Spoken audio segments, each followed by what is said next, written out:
1 hour of labor is $249? Yes, ma'am. And that doesn't include any of the repairs? Correct, yes, ma'am. So this is why we will be working on the car ourselves. We discovering more issues as we go along. Well, it's a good thing we taking things apart. Now I know I got more ordering to do.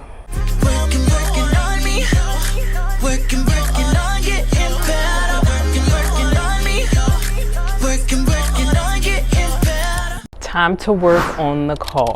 I have watched 2 videos that are for my car specifically, and it appears to be an actual mechanic, and I've watched those videos over and over and over and over again. And I feel comfortable and ready to move on to the next step. If you're not familiar, this little black thing right here, this is the radiator support. Inside that, we got the radiator support, then we got the air condenser. Right next to the air condenser, we have and that runs the air conditioner. Right next to that, we have the radiator, and then next to the radiator, we have the fan, radiator fan. I'm gonna try to take the fan out today and the radiator. That's what we're gonna focus on. Now, if it goes smoothly and I still have time and daylight, then I'm gonna start looking at taking out the radiator support.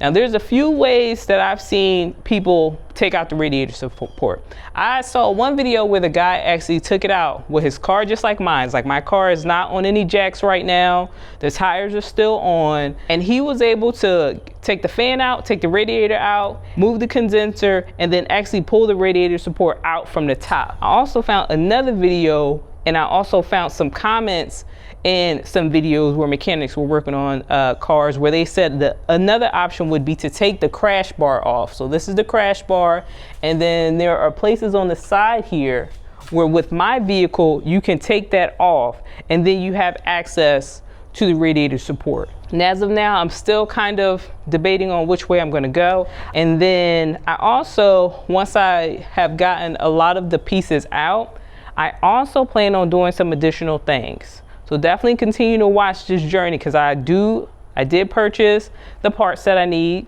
And then we also going to talk about the parts and how I got parts much cheaper than they would have been had I gone to the dealership, which was what my original plan was. So stay tuned for that. So in addition to what the main focus is, I did get a air filter for up here, which hasn't been changed since I don't know when, so I'm going to change that for the first time. I got a cabin air filter, which is inside the vehicle. Haven't had that changed, but I'm definitely going to do that repair for the first time. And y'all know that I have been doing a lot of different things when it comes to getting this vehicle to the next location. First time I had hired someone, second time I had to fly back and drive it down. Third and fourth time I relocated, I actually went to U-Haul and rented a dolly. But I have now since purchased a faceplate, a base plate, which goes up here. And now we're gonna start the journey of the flat toe. Okay, so I'm gonna go ahead and install that. I'm gonna see what steps I need to take to even install the base plate, because if one of the things that I need to do in order to install the base plate is take off this crash bar, then that's the route we're gonna take in order to get this radiator support out. But today, or at least at this point in time, the main focus, the goal that I think is attainable, is getting the fan out and getting the radiator out. Now for this repair, or to start this, one of the things that I actually want to start off with is draining the rest of the radiator. And because we took a lot of the air, there's the air deflector that goes under here that's broken, and that also got damaged. And then of course the bumper. I can reach a lot of this without the car being up.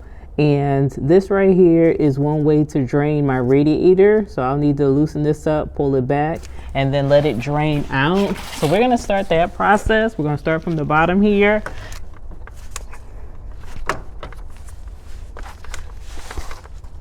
Oh, there we go.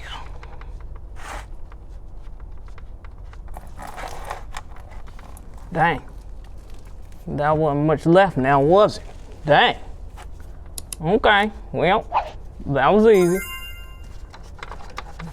Well, that's done. And now I'm seeing, dang it, I actually broke my radiator fan too.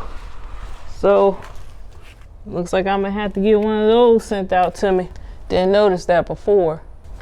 So fun fact, a lot of the places like AutoZone, that's the only one that's coming, like O'Reilly's.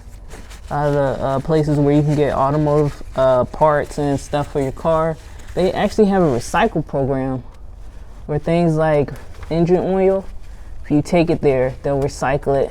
So that's one way to discard it, because obviously you ain't supposed to just throw it in down a drain or throw it in the trash. So we'll be looking into the local places here to find out who will take it when it's time to get this poured out, even though it was just a little sippy sip that remained in the dang on thing. All right, and I guess this part is actually dripping too. Oh, it's damaged, so there's a hole there. Might as well put a little napkin in there. All right, now we can work from the top here. Actually, I can take these off. I don't need these on anymore. Next up, what I need to do is start taking this part out here. This is where the air filter goes in. And just as a reminder, this is not the video you go to if you need a tutorial. This is the video you go to either laugh or just to get an idea of what such projects may look like for you. I will have links in the description so you can know who I looked at. Maybe they can help you, because a lot of places I go to will have a lot of other cars on their site showing you how to repair certain things. And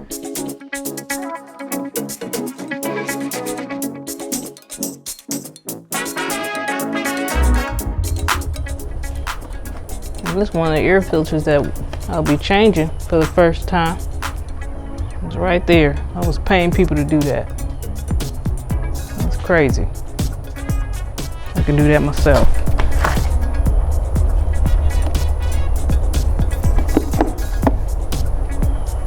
Now, why is that just sitting in there like that?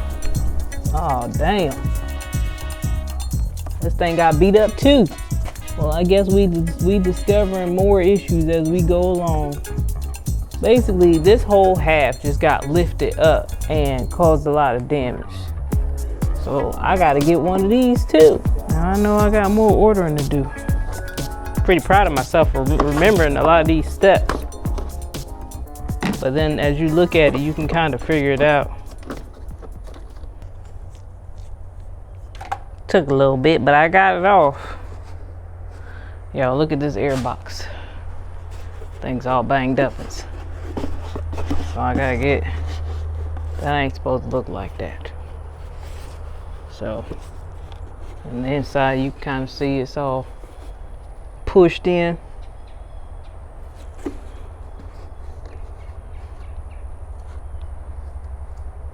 That would have been more monies that they would have charged me if I was at the dealership. All right, so now we got our fan here. Our broken fan. Dang.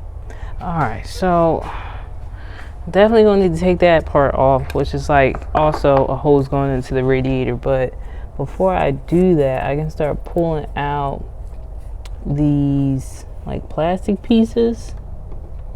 And of course I had to go buy some tools.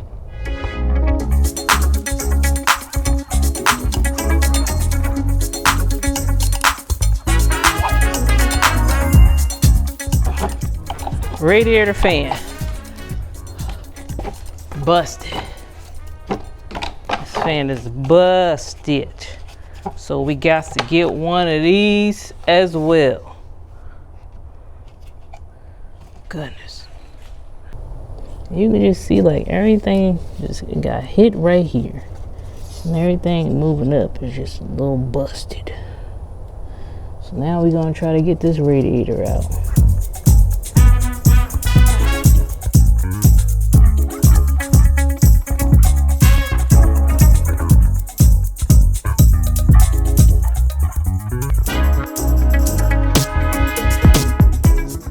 Take your time.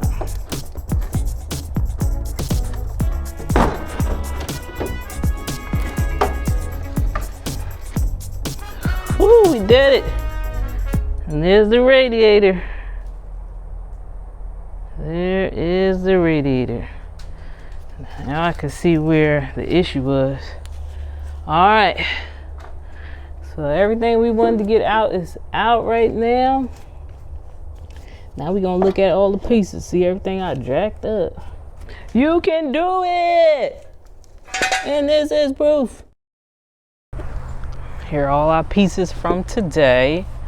So first thing that we took out was the air box, is what we'll call it.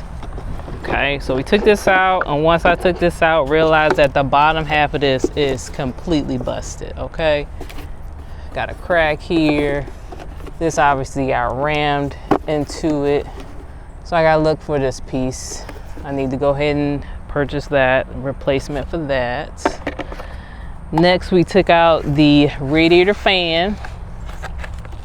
Radiator fan is essentially cracked in half. Okay, right here. So I gotta find a replacement for this. And then we have the radiator itself. These gloves ain't doing it, so. This side of the radiator faces the engine. This side of the radiator is actually facing like the grill, and you can actually see quite a bit of some debris is coming in. And what happened with this, one, you can kind of see like the indentation of the radiator fan. So there must have been some impact there. This is the top, this is the bottom. Here at the bottom, this little piece right here, this actually goes into the radiator support. So this is the driver's side version. That is broken off. Okay, so this clip was broken off. The clip like this on the driver's side, broken off. And then this piece right here on the driver's side, broken off. I did order a radiator already. I did order, as I mentioned, the filters. I also ordered the radiator support. Now I'm gonna go ahead and check for these other pieces, see how expensive they are. As far as where I've been getting my parts from. So originally I was going to purchase my parts from like Ford. And then when I got here, when I was talking to the person whose property I'm staying on, I was just like, yeah, I already looked up some of the prices for parts and it's looking like it's gonna cost this amount, this amount. He was like, hold on. No, you need to check out this website. And the website is called, now this is not sponsored, this is just something that was told to me and I'm sharing this information with you, rockauto.com. What I'm doing is I'm looking at the stickers that are on the boxes that were shipped. rockauto.com. I would highly recommend looking into that if you need to purchase parts for a vehicle. From what I gather, or what has been told to me so far, first thing I was told is what Rock Auto, this is where a lot of the places that we go shop and get their parts. So let's say AutoZone will order from Rock Auto, or O'Reilly's will order from Rock Auto. They do have the same parts that were available at Ford. So with Ford, I will look to see what the original, what does OEM even stand for? Original, with the E, what's the E? The original manufacturing parts. I will look for that, or the recommended parts based off the parts number, the manufacturer. I would look on Ford, see how much it cost on Ford, see who the manufacturer were. The birds over here, so if you hear weird sounds, it's because the chickens are over here. I will look and see the manufacturing name and then the part number, check on Rock Auto, compare pricing, and then most of the time I was ordering from Rock Auto. So definitely check into that. I would also recommend eBay. eBay also has great pricing on parts. The radiator support that I purchased, it's a knockoff. This one isn't necessarily the same manufacturer as what Ford recommends. So I actually ordered one online and I looked at what people who purchased the part said, and they're like, even though it's an off-brand, there's no real name to it, it fit my vehicle. Now there have been some places on eBay that I looked at where it was like, well, we had to make certain modifications in order for it to fit. This particular one allegedly will fit the vehicle without any modifications. So those are two locations I would recommend for finding parts: Rock Auto and then also eBay if you're looking for car parts. So if you stuck with me for part 2 of getting this car situated, thank you, greatly appreciate it. Once again, the goal for today's video is really just to get everyone confident in your own ability. Do not sell yourself short. You can do a lot of things that I'm doing. I am using YouTube. I am going through comments when I'm watching YouTube videos. I am watching videos multiple times. You can do the same thing. All the resources that I have, you have access to, and then I'm sharing resources with you as well. So do know that you're able to do this if you're interested in this life, or you're just interested in saving money. This is definitely, especially right now, the way prices are, this is a great way to go. Just believe in yourself, know you can do it. Definitely come back, because we still got to figure out how to get that actual radiator support out, and then we got to figure out what the heck I'm gonna do with the bumper, and then also the thing that's underneath, the air deflector, that's supposed to help protect the engine, which in this case it did do, but we still got some steps ahead of us. Thanks for watching, and I will see you next time.